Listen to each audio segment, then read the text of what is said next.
Hello and welcome to this 5-minute teaching on the supernatural agape love of God.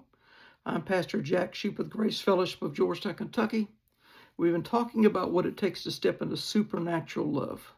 We discovered if you want to step into the love of God, it's going to take faith. And faith requires we speak what God has said about us and we act on it. And God's given us provision to walk into the fullness of walking in agape. So we have to speak that over our lives and then we act on it. The way we act on love is we live our life as a seed. God so loved the world, he gave us best seed. He sowed Jesus so we could be born again. All birthed out of God's love for us. And then through being born again, he put that love on the inside of us. The goal is now to get that love from the inside to the outside. We were reading in the last couple sessions out of 2 Corinthians chapter 9, where it says we're to increase the fruits of our righteousness. See, as we spend time sowing, giving, using our faith, speaking and acting, then what happens is we can tap into supernatural agape. And the more we stay in that flow, in that process, the more and more love that we'll produce. We read out of Isaiah chapter 61 last session that it says we are trees of righteousness. And understand, trees are to grow. Trees are to produce more and more fruit as they get bigger. And you are a tree of righteousness if you're born again. Righteousness is on the inside of you, and our goal is to bring it to the outside of us. And so understand a tree is really situated in 3 different realms. There's the underground section of a tree, which are the roots. There's the top section of a tree, which we would call the branches, where the fruit's demonstrated. That's in the seen realm. And then there's the tree itself that really crosses between the 2 realms, right? The tree has an underground portion and an above ground portion. In the same way, you're a 3-part being. Now this may get a little bit hard to follow, but you are a 3-part being. The real you is a spirit. It's in the unseen realm. 1/3 of you is flesh, a body in the seen realm. And 1/3 of you is soul, which crosses between the 2.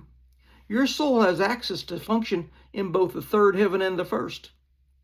And our goal is to renew our mind, our soul, by the Word of God, that we take the raw substance of the love of God, process it through a renewed mind, through attitudes that understand faith, know how to tap into the things of the kingdom, and we produce it to the outward realm in the form of fruit.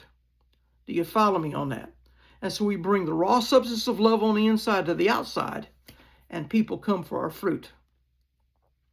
In fact, when I was growing up, we lived on a farm.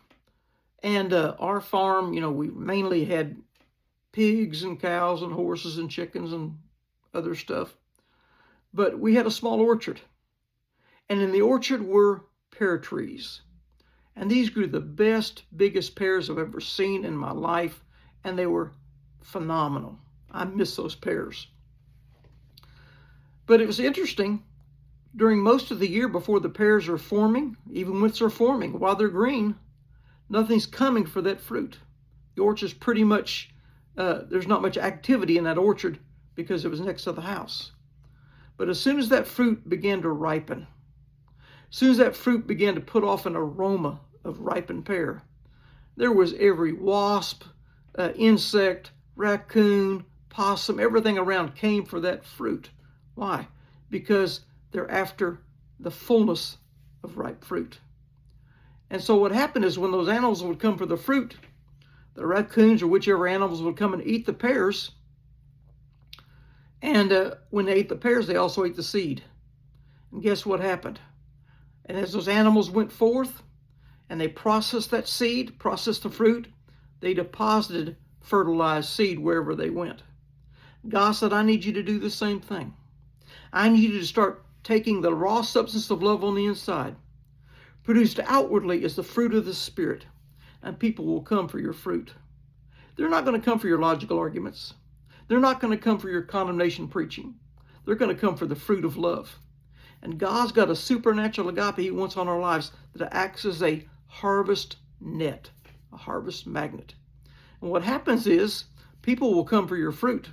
Oh, that's the nicest person I know. I just feel good when I hang around him. When they come, you can sow to them seed. They come for the fruit, but we'll give them seed. And as that seed, as they start to meditate on the fruit, as they start to process the fruit, the seed will also be processed. The next thing you know, we will have other born-again Christians following in our steps just by producing supernatural agape. And God's called us to do this. He's called us to be fruit producers. Let's do that. Be blessed.